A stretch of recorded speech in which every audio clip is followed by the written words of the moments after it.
On a Gemba walk, it's what you see.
It's also what you say.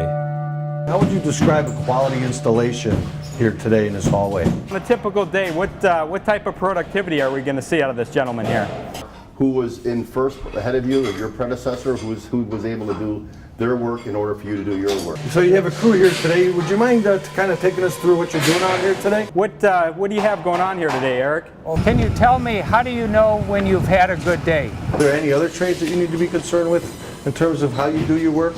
How do you know that an area is ready for your carpenters to come in and start work? What do you need done before you can set this glass? Well, how would you classify a successful day?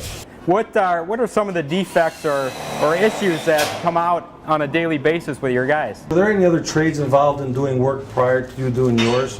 So how is the work going today? Dan, I have a question. Is there, in the next job you guys do that is similar to this job, what would you do different? Who follows you when you put down the deck and the deck is framed? Who's the next trade in after you? And then what's next? Is the actual glass going in the opening next? What's your function on this project? Who follows you? Who are you leaving this work for?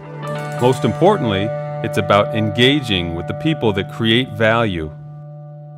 First of all, I'd like to say, Glenn, good morning. And how are you? Good. Very nice to see you. Can you tell me what you guys are working on currently here? Well, right now, this area right here is going to be mostly roof. And we got a crew of guys up on top of the roof here decking. Okay, and out ahead of them, we have a separate crew that are putting up shores and scaffolding ahead of them. And then over here, we're pouring the deck that's already been framed and rebars in it, piping for electric and plumbing, and heat ducts are all in. That's being poured. Talk about one of the changes you had mentioned to me just a little while ago while we were talking as we were setting up. Talk to me about that change, when it came, and if you know why it came and how the information came to you. Yeah, we had some stud rails that were changed on the deck that they're pouring now, and we didn't get the change until after the bottom load of rebar was in. And we tried to get the stud rails in before the rebar, and then once the change came, they were moving stud rails from one column and putting them in another, and it's a lot more work after the rebar's in. And I don't know why they changed it. It's something with the engineering, I suppose, but I don't know the exact reason why. But it's twice as hard to do after the rebar's in. On a typical day, what type of productivity are we going to see out of this gentleman here? Well, what we're looking for in the way of wall framing, guys, we look for about 18 feet an hour. Okay, so anywhere from 180 to 200 feet a day is a great day. Okay, if guys are putting up 120 to 130, that's about average. But this is one of my top guys here, and he's doing about 180, 200 feet of wall a day. Reason being, the way we stock our jobs is I make sure I have steel located where we need it. Okay, I have A-frames, drywall carts, full of material so that they can move it around with them from floor, from area of the floor to wherever they need to go. So that's one big time saver right there. If you don't stock your job correctly, you're not going to be productive. So how do you feel that the pole planning process is working out here, and what are you bringing to the table for the pole planning? Well, this being my first big job that I've ever ran as a foreman, but I've done a lot of jobs as a lead man. I've sat in on a lot of job meetings. Okay, this is the first time I've ever seen the pole planning.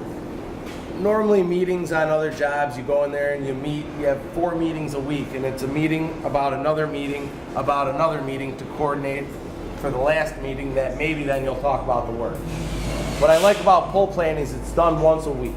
Every trade's in there, and every trade puts their tags up in the order that the work's supposed to be done. Obviously the carpenters drive the schedule. Okay, so it's important that when I put my areas up of work and lengths of time per floor, it's important that I hit that. And when I do hit that, it keeps the flow of work moving smoothly. Nobody has to guess, oh, where's Levy gonna be today? Or, oh, did Levy frame on this floor and then say, screw it, we're gonna jump to this floor.